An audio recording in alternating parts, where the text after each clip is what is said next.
Hi everyone, my name is Prajakta Mahajan, and in this video, I'll show you how to run accounting reports programmatically using the QuickBooks Online Reports API. This walkthrough will show you step by step how to authenticate, make reports API call, and interpret the responses. By the end, you will know how to pull reports like profit and loss, balance sheet, sales per product, or any other report through API calls. So let's get started. I have logged into the developer portal.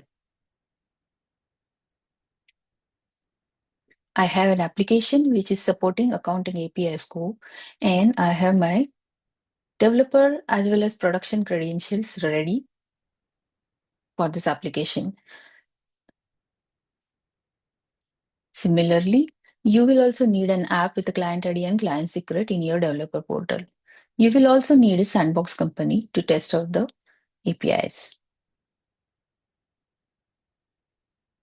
I already have all the setup ready and my app is already connected to the Sandbox company. To connect your app with the Sandbox company, you can either use our OAuth Playground or you can do that in the Postman itself. In our OAuth Playground, you can select Workspace, App, will show client ID secret. The scope must be accounting. This step will give us authorization code. When we select the company, go next. The authorization code generated will give us tokens in the next step. We can see that the refresh token and access token is generated. Please copy and save it safely. We are going to need this access token to make any API calls in V3 accounting.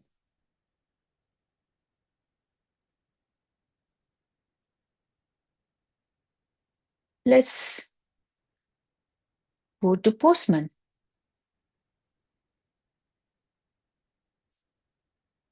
Um, in Postman, I have this QuickBooks Online V3 API collection ready. So all these reports APIs are shown here. I will show quickly how to run or make API requests for these APIs. Let me show you how to get this collection. To get that collection, you need to navigate to this page here. It shows some Postman collections. This is the one you need, QuickBooks Online Accounting API. You can download this and please follow the steps on this page to set up your Postman correctly. There are authorization and authentication steps mentioned here, which we need to follow in our Postman. I already have this setup ready and I'm using my QuickBooks Online Report API with the Sandbox environment. So you can see in Postman, I'm using the same company ID here because I'm using the Sandbox environment. Going to the authorization tab, we see that we are using the OAuth 2.0 authentication today, so we will need that access token. My access token is generated by completing this OAuth setup and by clicking this Get New Access Token Flow. This button will take you to the OAuth flow. In case you have multiple companies, it will ask to choose the Sandbox company for which you want to establish the connection and proceed further so that you can get the access token. Once the access token is generated, it should be pasted in this field here. If you don't want to follow this Postman OAuth flow connection flow, then you can just copy the previously generated access token from OAuth Playground and post it here. Remember, it is valid only for 16 minutes.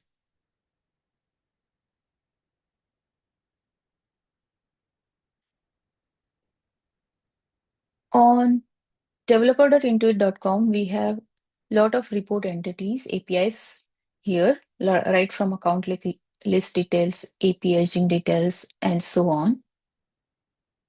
All these report entities are available in our Postman collection. The format of the endpoint is as shown here. Base URL for Sandbox environment will be sandbox-quickbooks.api.intuit.com. It will change for production. All these calls are gate protocols. Company ID is the same, and minor version is the latest as on today. This is the API name. So for changing the report, you just simply change the API name. Rest of the endpoint things will remain same. So for Aged Receivables, summary report, API endpoint name will change.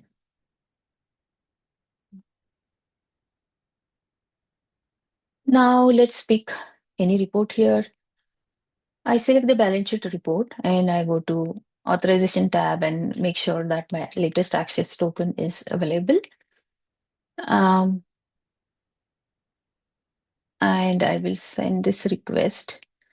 So you can see that I got a response with 200 status code. And we can see the report data is fetched here.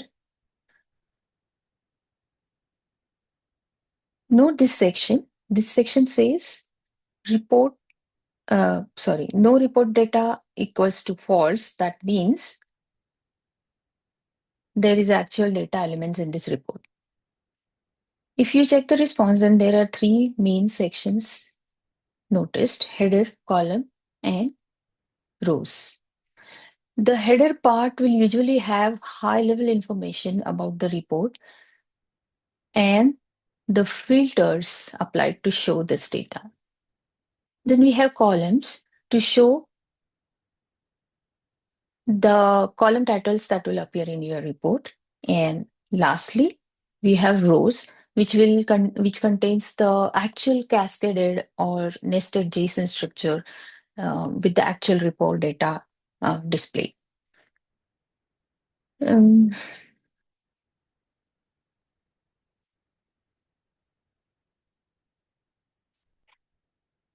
refer to the So this is the actual data. We can see the actual amount here. So how to parse this data and how to understand which elements should be parsed. So for that, please refer to this table, which gives you like from report of the name, report name should be picked up from this element and how you can cascade or parse each of these elements. If you notice, we have given only one parameter here, that is only minor version. We haven't really given any other specific inputs or column filters. Hence, the response we got was the standard report with the default parameters. But let's say we want to change the accounting method. For example, here accounting method is accrual. I wanted cash basis. So let me try giving the accounting method parameter as cash, and I'll send this request. So you can see that the report basis is changed to cash and the response is also changed.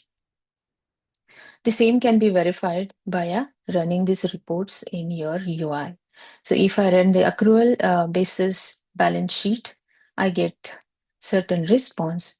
And for the balance sheet of cash basis, I get certain response. Same thing you can try in balance sheet with parameters, the amount, and the rest of the data. So similarly, you can pass any parameters that you wish to use for your report data. To know what all parameters we can pass to any of these endpoints in the query parameter, please refer to the documentation. For example, if I go to general ledger report, uh, I can see the date macro has so many options, like just filter for one day, yesterday, this week, or last fiscal quarter, etc. You can also add account type filter for the valid account types. Any of this, you can choose it. Or you can change the sort order or sort by field. We can also summarize the columns, which kind of a group by concept in report. If you want to see the data group by this field, we can include that in the query parameter. Summarize column by is equal to total. Like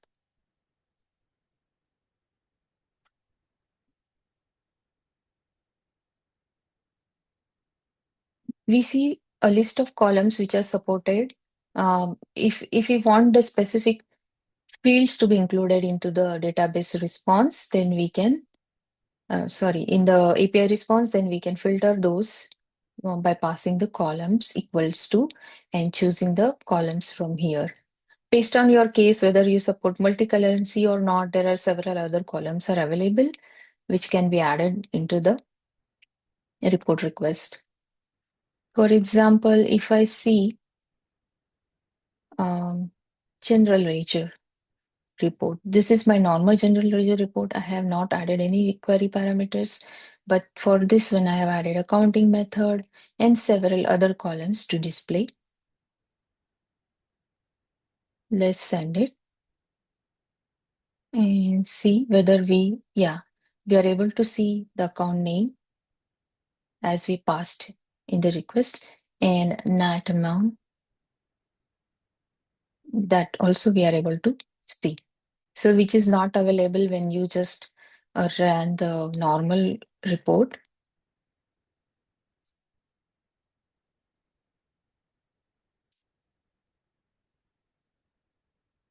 Now coming back to the documentation, uh, which columns are supported, you can see from this documentation. This one more thing to notice, all these reports can also be tested in the API Explorer itself. Make sure you select the same company at the top and pass on the parameters as needed here, and then just use the button to test it. You will see the response here.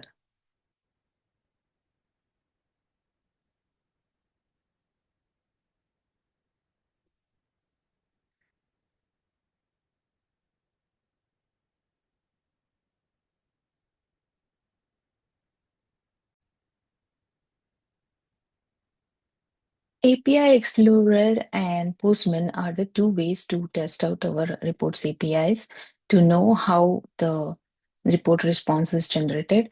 But if you want to test you prefer our SDKs for generating the reports, then you definitely can do so because the SDK will take care of all the authorization and generating tokens and parsing for you.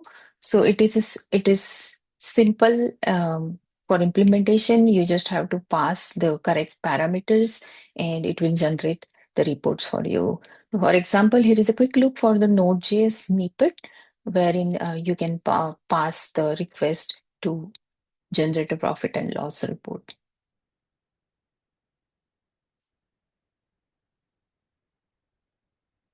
Now, how these reports can be used, any practical use cases. So these are some of the practical use cases. We can use Reports API to automate the daily, weekly, monthly report summaries for our clients based on certain parameter selections like custom columns requirement. It can be pre-configured and the templated reports can be generated programmatically. You can also build custom dashboard in tools using our reports API. Then you can also have schedule email digest with key metrics, integrations that sync accounting data to your own systems. For that also reports API can be used and so on. There are certain considerations or best practices while using reports APIs. First thing is error handling. We need to handle 401 unauthorized errors caused by usually the tokens issue. Like you need to make sure your access token used while making the report API call is the latest one and is an active one. If it is not, then you will end up with these errors. So make sure to have refreshed tokens. Environment point is all these reports are available in Sandbox environment for testing. So please test your application thoroughly in Sandbox before moving it to the live environment. The report API also follows the rate limits. So please follow it as per the latest in the documentation.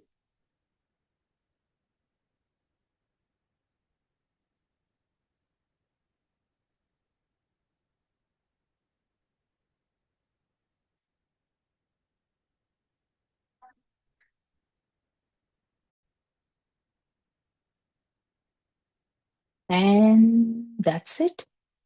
You have just learned how to connect, authenticate, and run QuickBooks Reports APIs.